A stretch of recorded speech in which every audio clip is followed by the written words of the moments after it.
Subscribe button को दबा दें और घंटे की आकार के बेल घंटी को भी दबा दें ताकि हमारे नए वीडियो आपको लगातार मिलते रहें।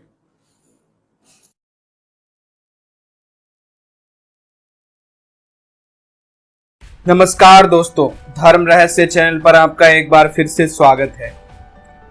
जो गोरखपुर के आसपास में जिसका क्षेत्र था और परंपरा के हिसाब से वो राजा उस समय का था, वो थारू राजा कहलाता था।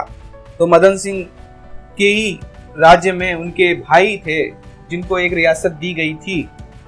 वो राजा के हैसियत से भी राज्य करते थे। उनकी एक कन्या थी, वह कन्या ही वो भैरवी थी। और ये वो इलाका था जहाँ पर उस समय कपालिकों का और वाम मार्गी साधकों का बहुत बड़ा एक केंद्र था। उसी में ये कपालिक महाभयानक कपालिक था जो सिद्धि प्राप्त करना चाह रहा था। वो नरबलि वगैरह दिया भी करता था। तो इस वजह से उसने नरबलि की इच्छा की और उस लड़की का अपहरण कर लिया। तो जानता था कि ये दैवी शक्तियों से युक्त हो जाएगी किसी दिन और इसकी सहायता से वो लगभग सभी प्रकार की सिद्धियां और सफलताएं प्राप्त कर लेगा। इस वजह से वो उसको ले आया और उसे रखा। मैंने पूछा, आखिर आपको सारी बात तो पता चल ही चुकी है, मुझे ये बताइए कि आखिर कैसे वो कन्या, उसका आखिर बाद में क्या हुआ, बाद में जो कुछ भी हुआ मुझे सारी बातें बताइए। तो उन्होंने कहा कि उसके बाद जानते हो क्या हुआ था?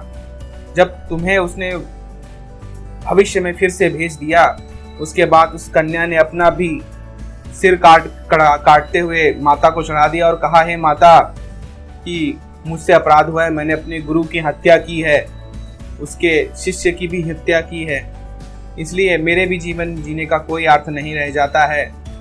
इस वजह से आप मुझे मुक्त करिए और मेरे जीवन के लक्ष्यों को अगले जन्म में मुझे उसको प्राप्त करने हेतु सहायता करिएगा। इस प्रकार मैं अपनी भी बलि आपको चढ़ाती हूँ। यह कहकर उसने अपनी गर्दन काट दी और माँ को चढ़ा दी। जानते हो तब क्या हुआ?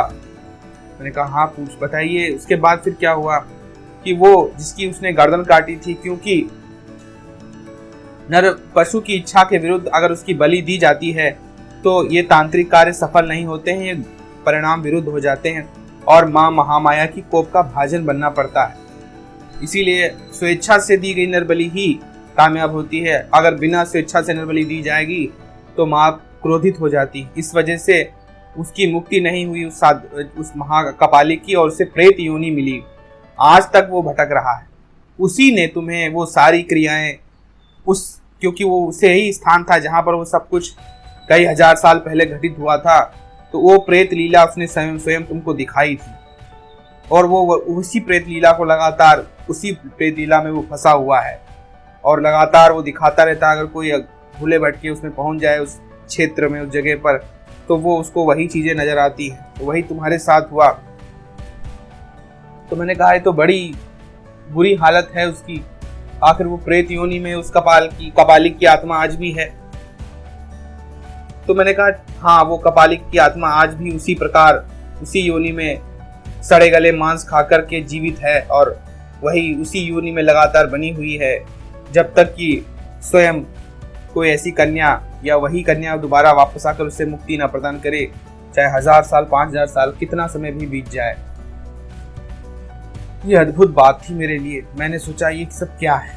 फिर मैंने कहा कि ये सब तो ठीक है, लेकिन अब ये बताइए कि उस कन्या ने इतना सब कुछ कैसे कर लिया था? तो उसने कहा, तुमने जब माता को आर्त स्वर में पुकारा था तो माँ की शक्ति ही उस कन्या के भीतर उस समय आ गई थी, इसीलिए उसने अपनी तुम्हारी बलि की जगह उस अघोर कपालिक की बलि ले ली और उसके शिष्य की बलि ले ली थी।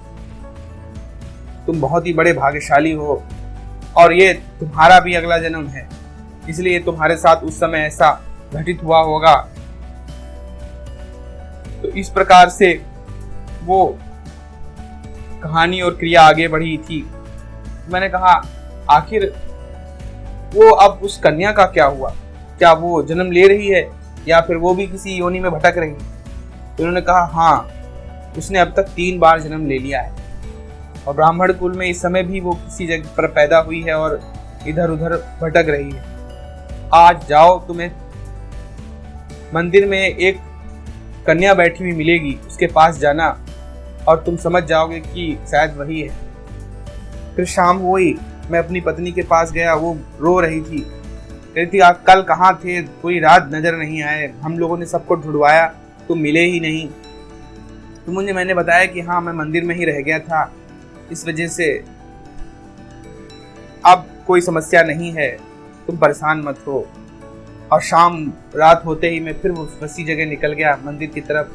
तभी मुझे एक लड़की बैठी हुई दिखाई पड़ी, तो जिसे देखकर मुझे लगा ये तो वही है जो कल मेरे सपने में जहाँ मैंने देखा था, ये वही कन्या है, ये वही भैरवी है जो। फिर मैंने उसके पास गया और उससे थोड़ी देर बातचीत शुरू की और फिर मैंने उसको सारी बातें बताई।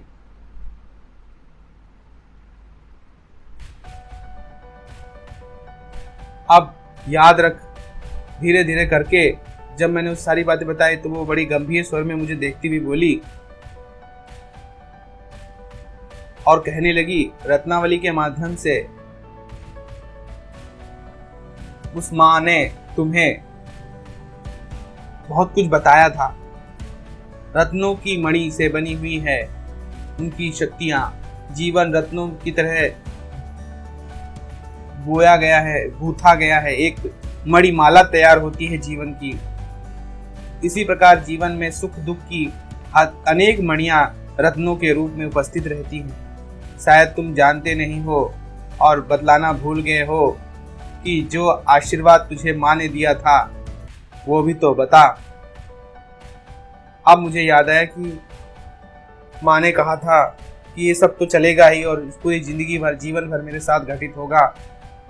तो इसलिए मैं भी चुपचाप उसको देख करके, उसके मुंह को देख करके चुपचाप वहाँ से उठा और वापस अपने घर की ओर चल दिया। मैं सब कुछ समझ चुका था कि माँ मेरे साथ में है और ये जीवन नैया और इस कहानी चलती रहेगी और इसमें अद्भुत चमत्कार और इस प्रकार की अद्भुत दुर्लभ बातें माँ मुझे दर्शन कराती रहेगी। दुख भय का संस्कार मेरे जीवन में आता रहेगा, लेकिन मुझे जीवन पथ पे लगातार आगे बढ़ना है, लगातार चलते रहना है और जिससे मैं इस पथ को आगे प्राप्त कर सकूं। इस प्रकार से यह मेरे जीवन की सबसे अद्भुत रहस्यमयी घटना घटित हुई थी। इस जीवन में उसने सिखाया किस प्रकार से बचा जाता है और कैसे वो सब किया जाता है। हाँ, एक बात मैं आपको बताना भूल गया हूं कि उस समय जब वो मंत्र जाप कर रहा था तो वो मंत्र इस प्रकार से था, जिस मंत्र को जाप करके उसे त्रिकाल सिद्धि की प्राप्ति हो रही थी। ओम स्त्रिंग स्त्रिंग त्रिकाल सिद्धि हुंग हुंग फट स्वाहा। इस मंत्र का जाप करते हुए उस कपालिक ने उस सिद्धि को प्राप्त करने की चेष्टा की थी। तो यह मंत्र मैंने आपको इसलिए बता दिया है ताकि अगर किसी का योग गुरु हो तो वो भी इस त्रिकाल सिद्धि को प्राप्त कर सकता है। लेकिन ध्यान रखिए, जो गलती उस कपालिक ने की वो गलती आप ना करें, क्योंकि अगर आप ऐसा करेंगे तो शायद आप कभी मुक्त नहीं हो पाएंगे। तो ये थी वो दुर्लभ और अद्वितीय कहानी जो मैंने आपको आज सुनाई। अगर आपको ये जानकारी पसंद आई हो और इसके आगे क्या हुआ तो वो भी मैं आपको धीरे धीरे बताता रहूंगा और इस प्रकार की दुर्लभ कथा यात्राओं में लेके चलता रहूंगा। अगर आपको ये जानकारी पसंद आई है, कहानी पसंद आई है तो लाइक करें, शेयर करें, सब्सक्राइब करें। आपका दिन मंगलमय हो। धन्यवाद।